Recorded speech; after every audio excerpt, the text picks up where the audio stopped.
Welcome to Quilting Days with Janie Faye. Today I will step you through the process I used to make a quilted heart for my sweatshirt.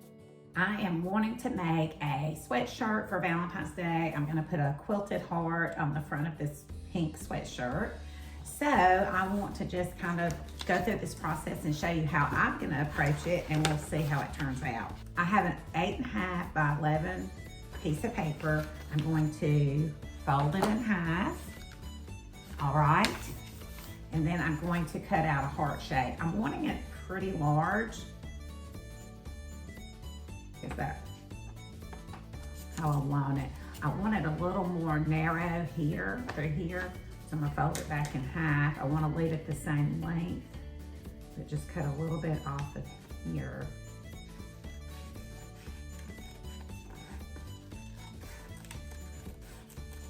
Have it curve around, and then look at this here. This was a little too boxy. Maybe get it to go down a little bit more. Now, I'm gonna look at this heart shape to see, do I like the shape? Let's lay it on the shirt. I wanna see how big it looks on the shirt. Do I want it that size or do I want it bigger? Let's see. I don't know. I like things kind of big. So let's just see. All right, I'm wanting to try a larger piece of paper and cut out a heart. And I'm wanting to see if I can make another heart that I like better.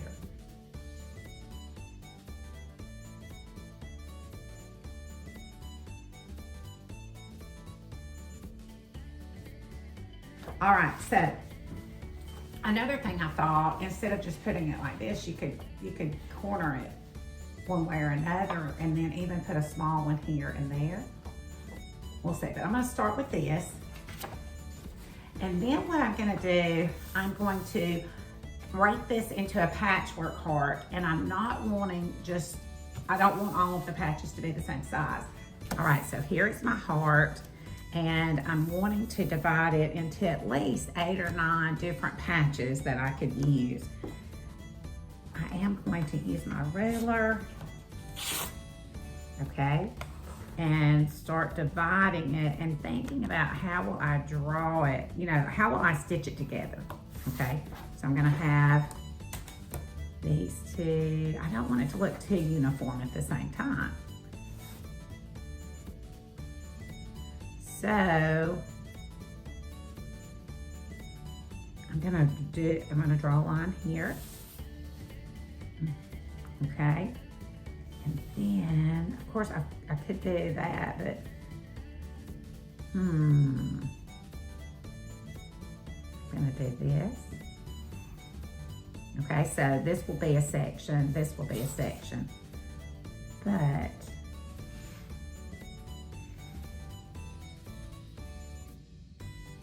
I think I want this to be I don't want it to just be a rectangle. So I'm gonna try it a little different. I'm gonna come down here, draw a line, and then maybe make this kind of straight. And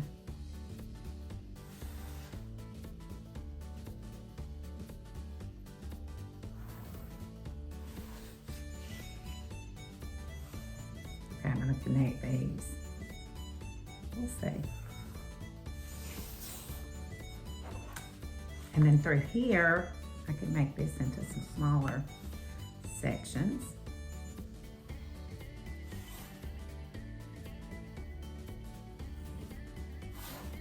All right, so this is actually, since this heart is pretty large, it does give more opportunity to create more of a patchwork heart. So I want to show you what I've got so far.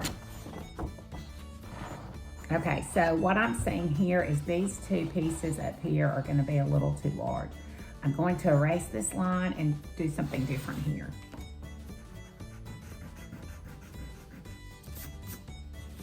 All right, so I don't want it to look too uniform. So I'm gonna do this. and maybe have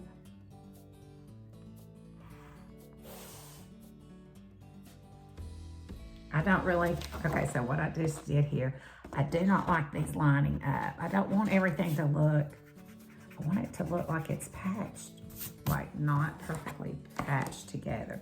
So I don't want those to be lined up, okay? So this is what we've got. Now what I'm gonna do, I'm gonna label the pieces, okay? And I'm going to use a marker so I can see the pieces very well. I can see them easily. Okay, I'm gonna start here. 1, 2, 3, 4, 5, 6, 7, 8, 9, 10. So this whole section will come together, and then 11, 12, 13, 14. All right, now what I'm gonna do is I'm gonna cut this apart, and each number will be a separate piece of the puzzle. Here is a picture of what it looked like after I cut the pieces apart. And I now need to figure out the placement of the fabric. So I have several fabrics. I actually do not have 14 different fabrics that I'm wanting to use. I do want to think about, I'm putting this on a pink shirt, so I do not want a lot of the outside pieces to be a lot of pink, which I think this is the only one that shows major pink. So I think I'm gonna do like 1, 2, 3 right here. I'm not gonna put the red right next to the red. I love this fabric here, okay? So I'm gonna figure out the placement of the fabric, and then I want to show you how I'm going to cut out the pieces, because these pieces do not have seam allowance in them, and I'm wanting to piece it together without the frayed look. The outside will have a frayed look, so every side of each piece will have 1/4 of an inch seam allowance. So I'm gonna show you how I'm gonna do that. This will be the first fabric that I use for number 1. Now, I do wanna show you, I am picking up the pieces, and I'm going to lay all of my pieces face down. Okay, so when I cut them out, they will look the same. The reason I'm laying them face down is because I'm actually gonna trace them with a fabric marker, because when I sew the seams together, I want to sew on the line that I have drawn, because I have not included 1/4 of an inch seam allowance. Now, you could go back and do your pattern pieces and add 1/4 of an inch seam allowance, but I am just tracing it directly onto the fabric. And then when I cut my fabric, I will include the 1/4 of an inch seam allowance. I'm looking for my scissors. Here they are. I'm using these Karen K. Buckley scissors. They cut very precise, and that's why I'm using these. They're very sharp. I don't normally use these for everything, but since I'm not using my rotary cutter, I am wanting to use this. Now, I will take back, I could use a rotary cutter, and I think for the straight edges, I will. And I'm gonna show you how I would do the rotary cutter for this particular shape. So where I have straight edges, I can actually lay a ruler there, and I can lay the 1/4 of an inch line on top of the line and leave that extra out when I cut. All right, and then this is a straight edge, so I'm gonna leave a little extra room, you know, the 1/4 of an inch seam allowance. So when I go to sew this together, I'm gonna see the line. I can sew on the line as close as possible. Not perfectly, we'll see how it's gonna go. But then I can cut and just kind of eye this. This is just kind of a curve, so I'm going to just freehand cut. You could use a rotary cutter by freehand here and leave that 1/4 of an inch. But you can eye it like this too.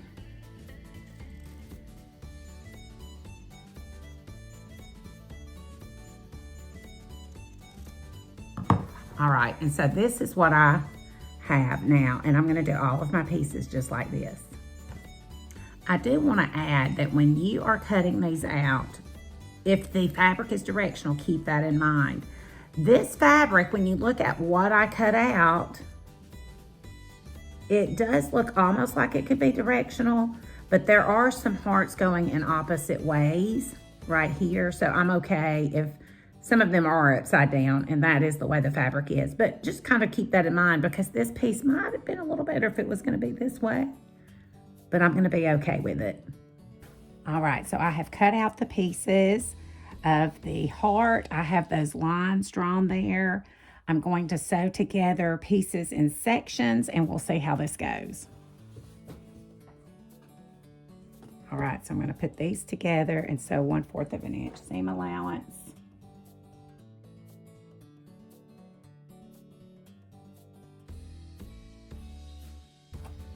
Okay, and as I go, I'm going to open them up and lay them where they go, because it is a lot of pieces that I'm afraid I'm going to get mixed up. Now, when you have something like this, like the triangle, notice the end, it doesn't match up perfectly, so I'm just going to center it as best as possible. That little triangle corner is going to hang out on both ends just a little bit. Okay, so I'm sewing it in sections. I'll lay it here so you can see. Okay, wait. Oh, yes, it goes here. And then I'm going to sew this section to this section. All right.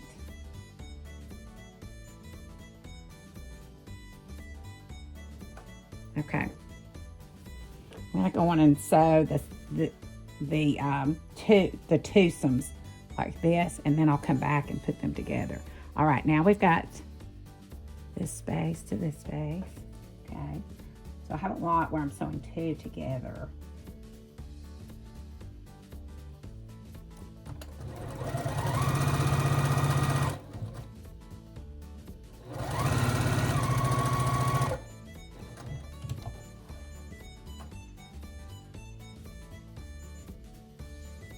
And I may have to even go back and look at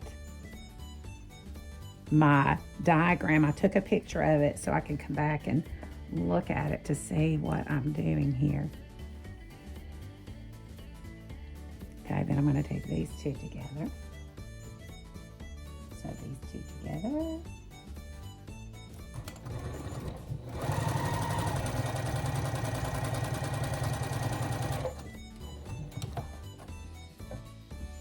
All right, and I made sure to turn those hearts in the correct direction. Now down here, okay, I need to sew these together first, then I'll add this, and then this one across the top. Now I'm gonna have to take a little break, and I'm going to press these seams open. You don't have to press them open necessarily.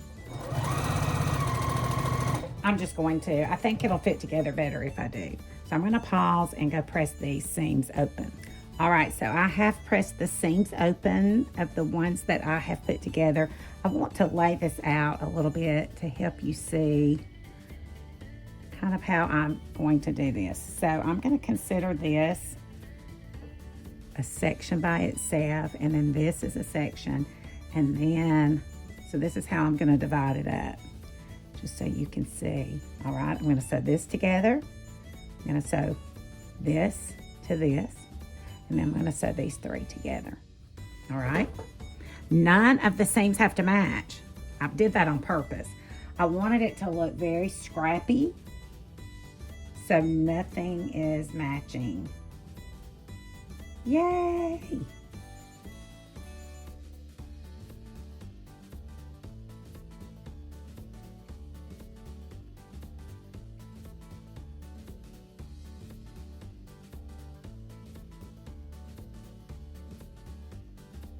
All right, so now I'm going to sew this section. This is 1, 2, 3. So this is 3, 4, 5, 6, 3 and 6.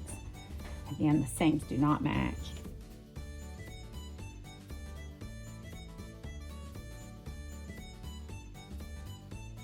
All right, and now this is the other side, the 10, 11, 12, and 13. This is 11, 12, 13, and 14. Okay, now I'm going to press these seams open also. This is where we are with the 3 sections of the heart. I'm going to sew this section to this section, and then I will sew this section to this section, starting from here and going up, because we're wanting that, the little inset here of the heart to fall at the right place. So start sewing from here up. All right, so now I have gotten the heart and put a piece of batting and a backing. I don't know that necessarily for certain that the backing is required. It will give the heart a little bit more stability to use this to quilt it. So I'm now going to quilt it, and the way I'm going to quilt it is I'm just going to run like a stitch on each side of each seam about 1/4 of an inch away. So here I go.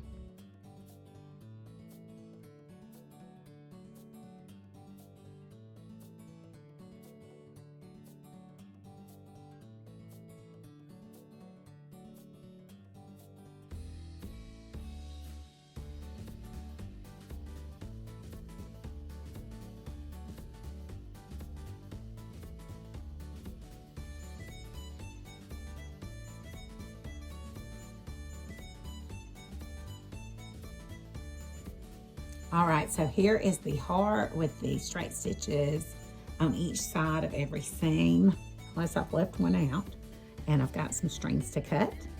Then I am going to baste all the way around the edge 1/4 of an inch away so I can trim the batting to the same size as the heart. All right, so I have trimmed around the heart and the batting, and with the backing, I've got a lot of strings to cut. But here it is. Now, at this point, you could do multiple things with this heart. I'm going to put it on a shirt, but you could even put it on a pillow. You could also decide that if you don't want these edges to be frayed, I have run a stitching here that is 1/4 inch away. You could cut it closer to the 1/4 of an inch, and you could applique it on with a zigzag stitch if you do not want raw edges. I'm wanting the raw edge look on mine, so I'm going to leave that 1/4 of an inch. I'm going to also, after I sew it on, I'm going to come in here and I'm going to clip this V here in the middle. I don't know if you can see it. So there would be the stitching. I need to clip down just a little bit so that maybe can stand up after I wash it. You can see the marking, the blue right in here is from that wash away pin that I use for fabric. So that's okay if it's showing now that it's supposed to wash away.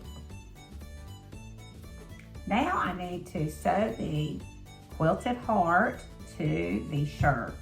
You could use a sweatshirt, t-shirt, whatever you want. I like to put about the width of my hand. I lay it here at the top, and that's how far down I want whatever piece I'm doing to be. Then I'm going to actually angle mine a little. To make sure it's centered, I like to measure from each seam. So I'm going to come over here to the arm seam and measure over and see how many inches it is. It's a little over 7 inches. It doesn't look centered, that's why I'm okay. And see, like this side's 5.5, so that means it does need to move that way a little.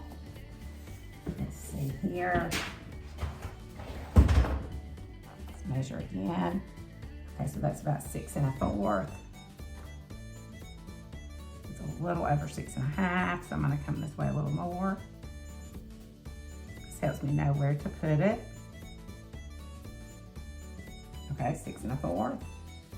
And oh, a little too far. I'm going to come back. All right, so that's probably about right. It's probably angled a little more than I want it though. All right, so I'm going to just pin it on here. I did iron it a little bit. It's not sticking well with the, I tried using the Heat and Bond light, and that did not work well going through all of, you could easily use the, and it did stick here, the quilting basting spray. If you do, I would suggest go outside, spray it on both sides, put it on there. Be very careful. I've had a reaction to that stuff before. all of those chemicals in your house, spraying it, getting it on your hands can be dangerous. So when I use quilt basting spray, I go outside, I wear a mask and gloves, and it tells you on the bottle a well ventilated area, and so outside is better than inside. Just from my bad experience. So, all right, I have put a lot of pins, so it should be fine. So let's go and try to sew this up, see how it goes. I was trying to determine which type of thread to use. You can change threads here. You could use an embroidery thread. I'm using the basic cotton thread that I've been using, just because I already have all of these quilting threads in here in white, and I want it to blend. I'm not really wanting it to stand out. I thought about trying to use that green color, but I decided I didn't want to do that. Last year I did a Valentine's shirt with a little green in it, more than and it started to look like Christmas, okay? So I want to keep it this Valentine-y look. Now, I am going to try using this walking foot, making sure that the entire back, oh, let me pause. Thank you so much for your patience. I just remembered I want to use a stabilizer. I don't know that it's necessary. I am just using a thin tearaway stabilizer and putting it under the shirt. And when I get finished, I will tear it away. Some people, this is a very large shape, and I really do not want a stabilizer that large touching my skin. And so I will tear this one away. And we'll just see how it does, because I will wash this before I wear it, because I want to see what it's going to look like. And then we'll come back and look at it. I'll probably wash and dry to just see what it's going to, look like. I love when a quilt is washed and when it wrinkles up, kind of shrivels up a little. Okay, so now what I'm doing, I am just pinning the tearaway stabilizer underneath on the inside of this shirt, under where the heart is, okay? I almost forgot that. So these are my days. Sometimes I do like 5 different projects, no, I'll say 3. Like yesterday, I think I worked on 3 different projects very briefly and didn't finish any. So that's why I'm finishing this today. All right, so I'm going to start down at this point. I'm only going to do a straight stitch on the stitching that I did previously when I basted around the edges of this quilted heart. Okay, I'm going to do about, I think I'm going to do like 2.5 inch length, which may be a little, I'm going to go a little, about 2.5. Okay, making sure everything's laying flat with no part of the sweatshirt between the needle going under the needle. Now, because this is so many different layers, it is kind of struggling through here. I'm going up just a tad on the length because it does seem to be struggling. Now, what I'm doing now is I'm making sure everything is laying flat. There's no part of the sweatshirt underneath.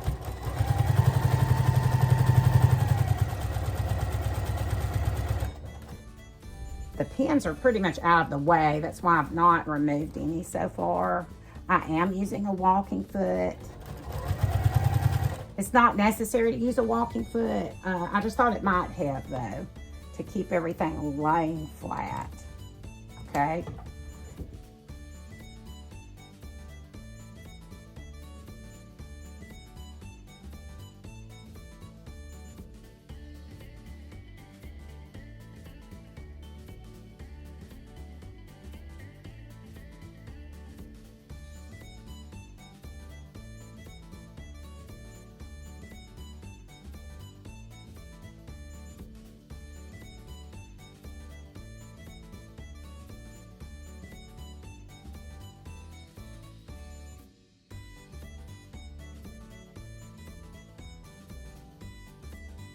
At the end.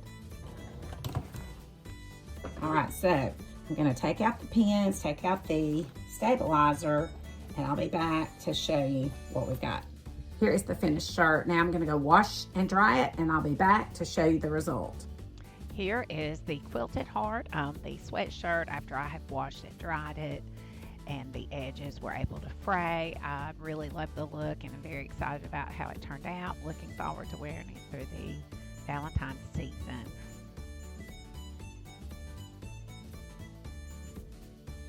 Thank you so much for watching. Please like and subscribe and feel free to share the things that you create along the way. Happy quilting!